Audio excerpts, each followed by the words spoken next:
Hey everyone, Rarity Dash here, time for another Patreon-sponsored reaction video.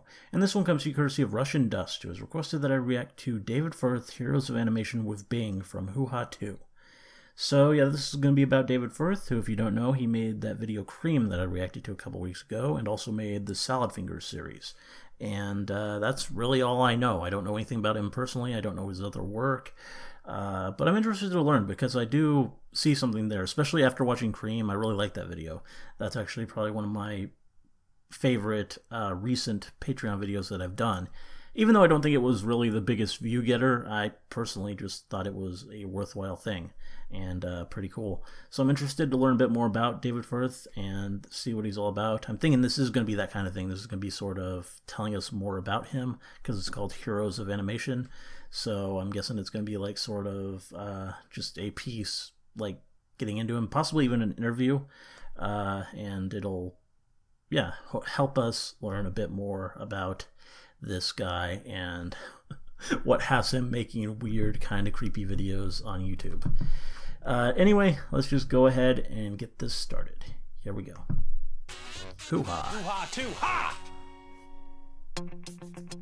David Firth, episode 3.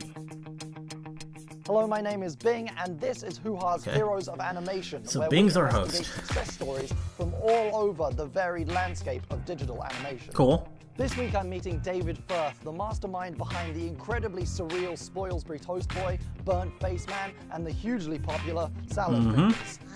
Oh. Yeah, I forgot how David's creepy it was. animations have amassed over 96 million views on YouTube alone, and his repertoire of weird and wonderful characters has caused all kinds definitely weird. of reactions.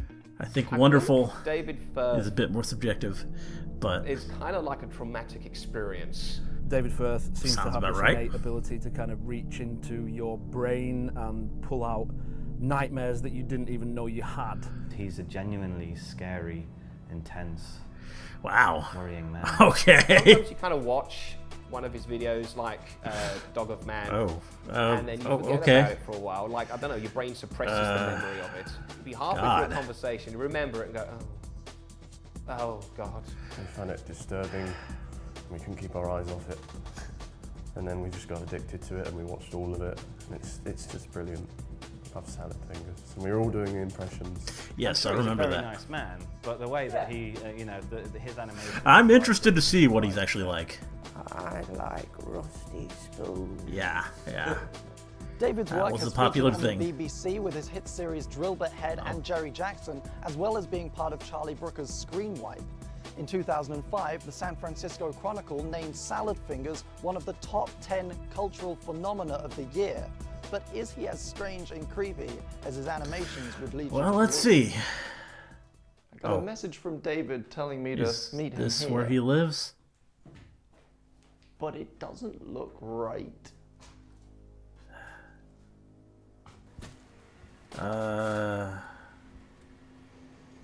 Okay.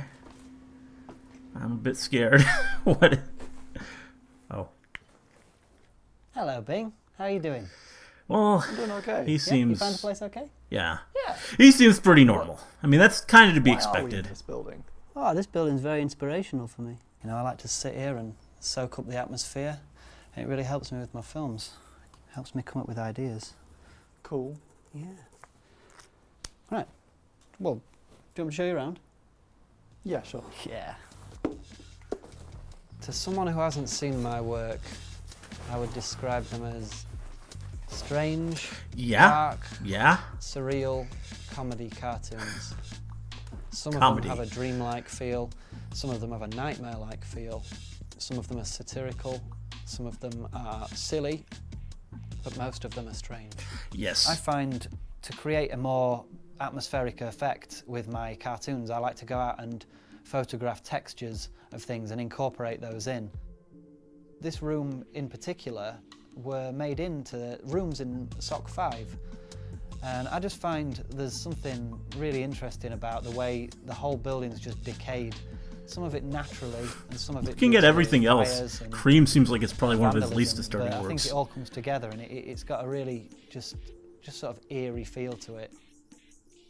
If I've got a scene that's being filmed in the woods, I'll go into the woods and try and write something from there. Right way to do I it. still find it's much better to take your own photos of places, so then you know it's an absolutely 100% original texture. I always liked art. I used to draw really crappy comics when I was a kid, but they were kind of like the Beano, those sort of style comics. And they usually had an element of gore or feces in them. Okay, of course. It's like a horse pooing on a chicken, or an action man pooing on another action man. And there's a lot of blood and guts and stuff like that. But when I came to drawing stuff on a computer, I had to use a mouse. And at first it was a ball mouse, so it was really hard to draw stuff with. And even the first few episodes of Salad Fingers were drawn with a mouse. It wasn't until much later when I got a graphics tablet and a pen that I started to develop my drawing style and try and make it a bit more, visually interesting. This place is so cool. I think we've definitely improved it. Yeah, absolutely. We've spruced this place up a bit. It's nice. But you wouldn't want to live here. No, of course not. Can we say where you animate? Yeah, let's go to my house. I'm sick of this place. Okay. So this is where it all happens. Yeah, this is where it all takes place. Yeah, seems about right. Can you talk me through this side of the room? These are just doodles and stuff. There might be some ideas for cartoons in there. So there's a little bit of storyboard there, but I don't think that was ever made into anything. Just stick stuff on my wall if it's not finished, and then I can look at it and continue it. If I find myself actually flicking through the TV channels, I usually cannot believe how bad the majority of TV's gotten. Yeah, I can relate. It almost instantly inspires me just to react to it somehow. So that's usually where my satirical elements come from. If you'd like to call in, please call this number. If you wouldn't like to call in, please call this number. Unsure, please text not sure space. That's space the word followed by a space to any of the following numbers. His satire would probably be be my favorite. Choice whether I want to see something, but if I see 10 posters and that's kind of what Cream was in the row of Bruno Mars's latest album, I'm just by the 9th one I'm usually seething, so I just can't help that's but understandable. try and write something just to vent my anger, and if that makes it into a cartoon, then why not? This is the song I made. This is the song I made. Could you talk me through this shelf over here? Oh yeah, absolutely. I don't think there's much in that, but I just like to get books and modify them a little bit. The best of country music. Okay. Robotified him. What's this one here? That's a book of ideas and storyboards for my feature-length cartoon, The Meadow Man, that I'm working on. The Meadow Man is a really, really, really long cartoon that I've written. If that ever gets finished, hopefully it will, then it'll be the best thing I've ever done. But right now it's been very much almost halted for a long time. Oh, that sucks. I've taken photos and I've set out scenes and I've even recorded some dialogue, but still, every time I approach it, it changes in every way. It's a big mess of a project that may never be finished, but hopefully will. What's it about? Picture to me. The story of a man that doesn't really understand his job or his life, and he kind of gets lost a little bit, and that's probably as much as I can tell you.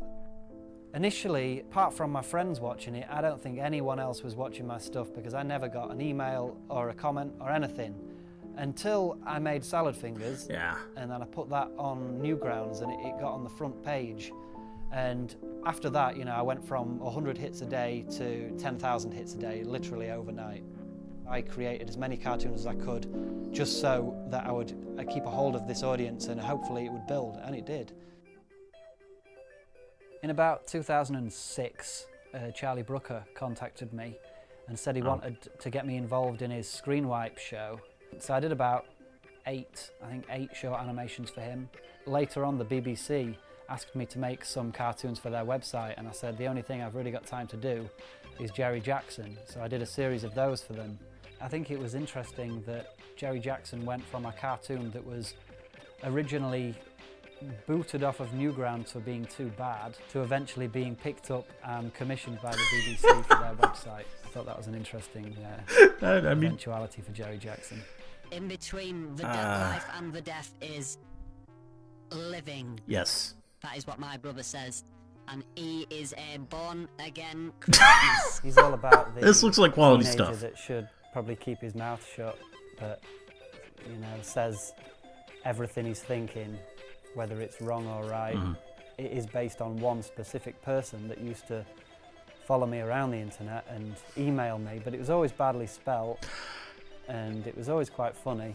So I just kind of based it on him. But at the same time, it was based on people that made their own parodies of salad fingers. Who's Charles Pipe? Well, he's the lead character of a series that I'm working on at the moment. He's addicted to a drug which he takes using wasps.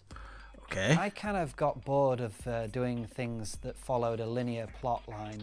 Instead of being inspired by other TV shows and films and things, I tried to take more inspiration from dreams and the way they flow into each other, where there's no explanation as to what's going on, you just accept it. I try my best to convey that in a cartoon, and sometimes it comes out, you know, just looking like a load of nonsense put together, but sometimes when I get it right, I feel it comes across just as my dreams come across.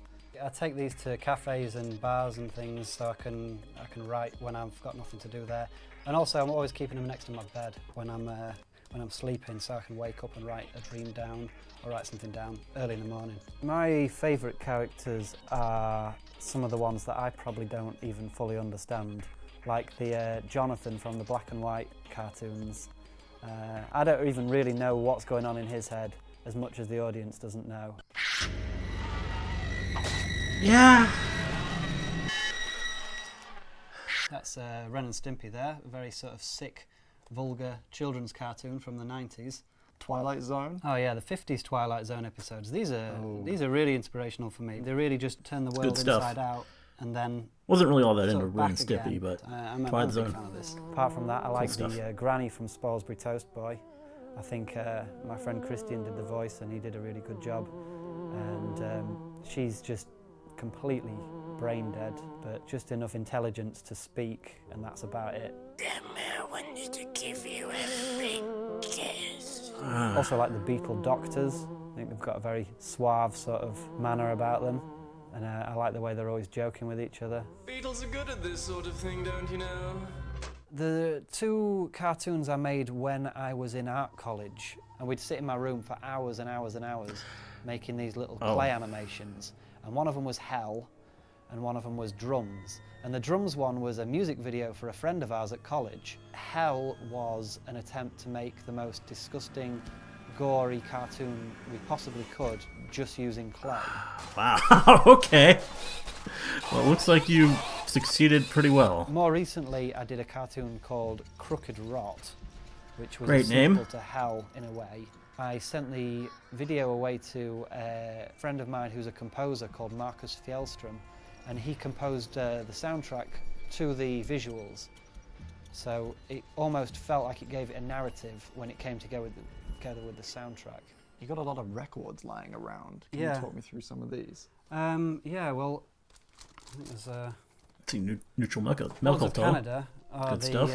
That's the soundtrack to Salad Fingers, not this specific one, but that music in the background from a lot of the episodes is by Boards of Canada. It was just a little interlude on one of their albums.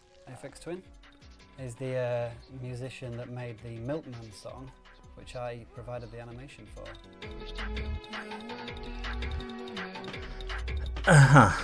Oh wow, okay. I've had death threats, but I mean, it's the internet, so you can't really take those things seriously. Yeah.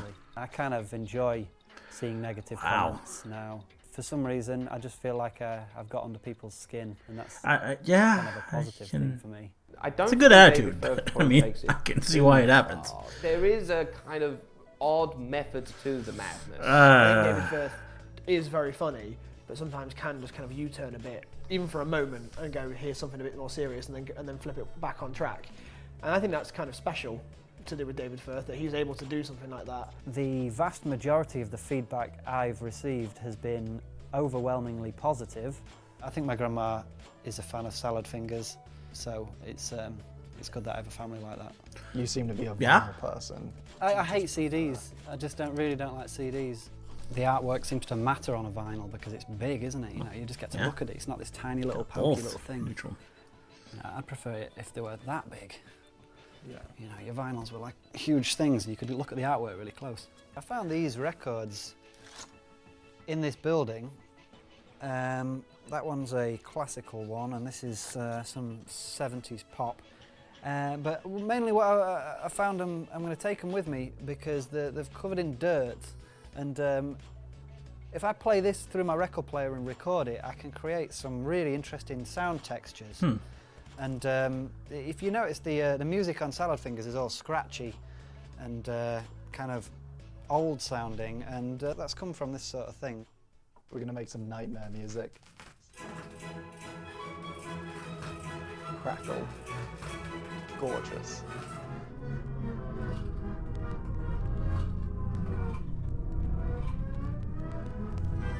I compose a lot of the music in my animation myself. Cool. I don't know if compose is the word. A lot of the times it's just an experiment with sound. I'll find or record a sound that's very much monotone, and then once it's on my computer I'll play with it and make it into some kind of eerie sort of atmospheric I think that counts as composing. It's creating an atmosphere rather than melodies and something you can whistle to. But at the same time I do create music that's got melodies and beats, and I call that Locust Toy Box. And that combines the ambient with the sort of happy electro pop sort of sound, and I use as many instruments as I can. I find that anything that I record myself gives it a more sort of human feel rather than it being robotic, completely robotic computer music. So you record all your sound and voices here as well? Yeah. You be Burnt Face Man. All right. Silence, mumbling boy. Burnt Face Man, no way. Not now, mumbling boy. We've got crime to fight. But there is a very serious situation happening in the laundry room. Do I need to put you back in your box? Burnt Face Man's a series about a completely useless superhero. That sounds great. He's got a disfigured face, and for some reason he decided that would be his reason to fight crime. Okay. He seems to have some powers, but none of them seem to be any use to anyone. Burnt Face Man had a box of matches and was able to set his bloodstream on fire and burn the AIDS. He also gained the power of having really hot blood. For a few minutes, it wasn't put to any use. And because of that looks great. Of failures and, you know, not actually solving any problems but causing more problems than he solves, he's got a really bad reputation about the town that he seems to still make the effort to save the people of whenever they're in need. Is it a bird? Aye, a bird it be. Wow. Alas, I need not 2 legs to destroy crime. I do the majority of the voices myself, but if I've got too many characters going, I will get other people in. I have a female voice actor on hand, my friend Christian. He does many voices. Let's go and fight crime! Mumbling boy. I will record my voices 50 times before I'm happy with them. And I'd only be happy with someone else's voices if I recorded them 50 times. To save a lot of hassle and to get them just exactly how I hear them in my head, I usually do them myself. But I prefer to hear other people's voices on my cartoon because I can watch back a cartoon that's got other people's voices on it more willingly than I can watch one that's just got my own on. Because then I'm just listening to me talk, and I listen to me talk all the time. So can you talk me through your understandable. Yeah, it's pretty simple. Cheap PC, graphics tablet, and I just draw straight into the computer like this. Cool. So when you're starting a new project, what are your first ports of call? I start with a hand-drawn sketch that's very quick on paper as I'm trying to think of it. And then when I've got basically what I want to do, I go onto my computer and I sort of refine it and draw it how much I want it to look. I don't recognise this scene. Is this from something that's coming out soon?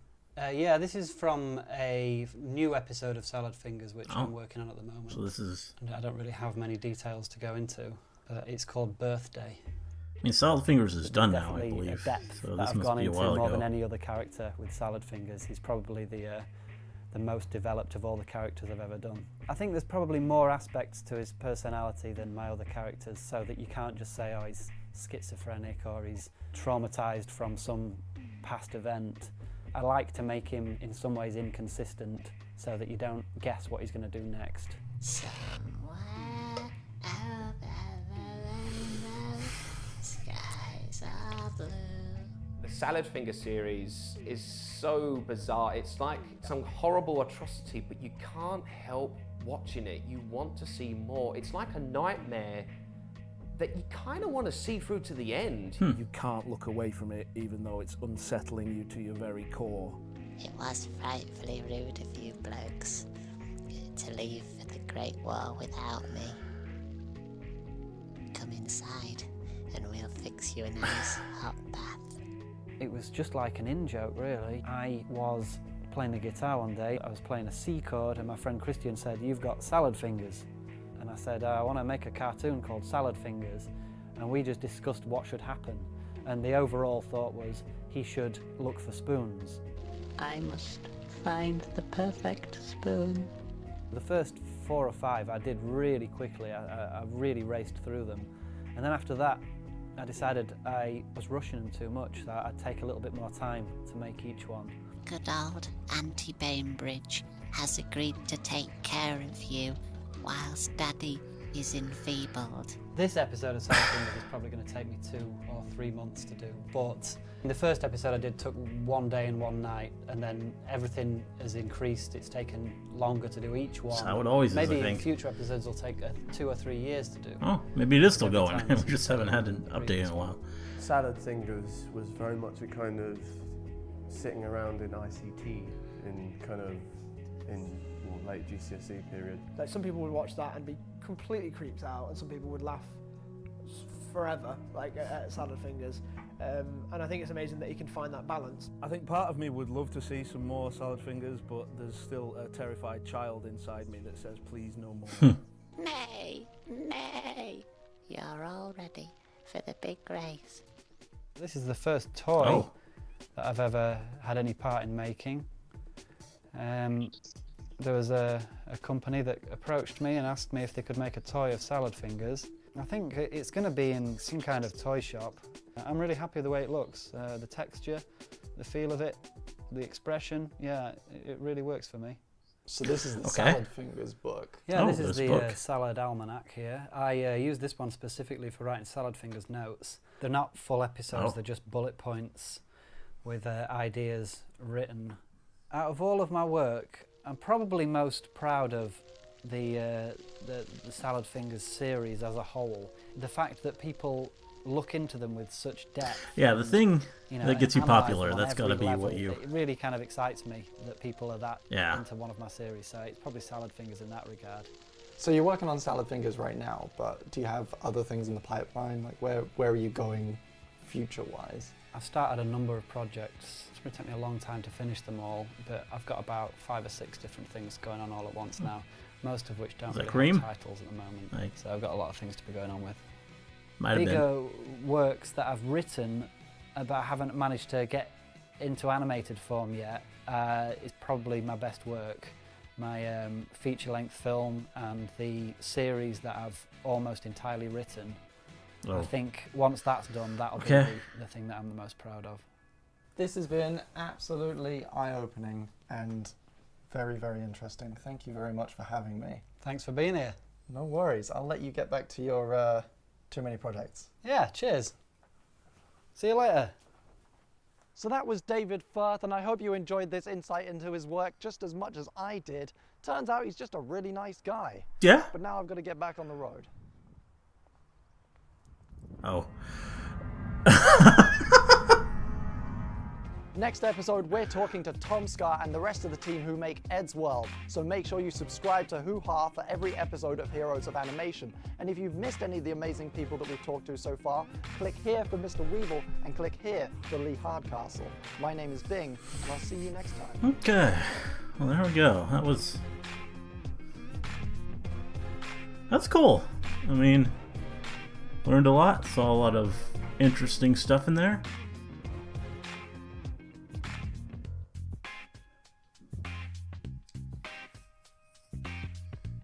Credits. Very good production on this channel that I've never heard of. Really well put together piece. And they had like interviews with other people and stuff. So that's cool. Definitely very professional. But yeah, David Firth, he seems like a pretty cool guy. I mean, he, as was pointed out, he seems just normal and nice. I mean, there's something slightly a little bit off kilter. I mean, normal is not really maybe the best word, but he doesn't seem like some weird character like from one of his animations, for sure. That's the thing. In comparison to what he's producing, he seems fairly grounded and just like a creative, intelligent guy. And he's turning out some stuff that looks pretty fun. Some stuff that looks like really, really messed up. I mean, a bit too much for me. There was a lot of stuff in there that, I don't know if I want to see that. But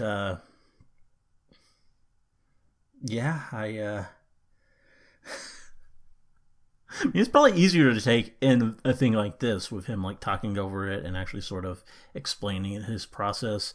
That maybe makes the really disturbing stuff like not as disturbing if I was actually watching it like on its own. But yeah, some of that stuff, it just looked pretty bad in terms of just how graphic he was going. But a lot of it looked funny and looked good, and I think he does definitely have that creativity and that wit about him that makes me kind of curious to go see some of his stuff and maybe even revisit like the Salfinger stuff, which I mean I explained that when I did Cream. I did see that back in the day, but I didn't really appreciate it at the time. I think it creeped me out a bit too much. Looking at it now, I think it would still creep me out, but I'd probably still be able to laugh at it. I think I would be able to look past that and actually enjoy myself a bit more. So maybe that's necessary. I don't know. But yeah, definitely seems like an interesting guy, and I hope we get more stuff from him in the future. I mean, I don't know if that feature film will ever materialize, but if it does, that looks like it'll probably be pretty interesting to see. So yeah, we'll see what happens. Anyway, good stuff. If you want me to react to a video of your choice, you can back me on Patreon. Go check it out. At the $20 level, you can choose one video a month that I'll react to, and as long as you stay at that level, you get a new video each month.